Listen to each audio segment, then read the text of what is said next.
Evo nas ponovo na Porto Vathy plaži, došli smo da proverimo da li je otvoren beach bar i da li su postavljene ležaljke, zato što su nam rekli da će možda da se otvori, možda neće. I evo, kao što vidite, već je druga polovina jula, bar još uvek nije otvoren.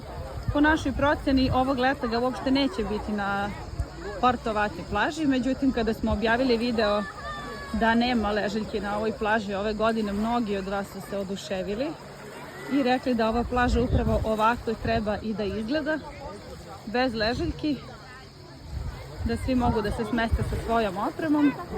I evo, dobre vesti za vas kojima se to sviđa, koji dolazite na Tasos i ne volite ležaljke i barove. Evo, znači na Porto Vathy je sve slobodno, voda je magična. Evo vidite, ovdje ima mesta i za skakanje.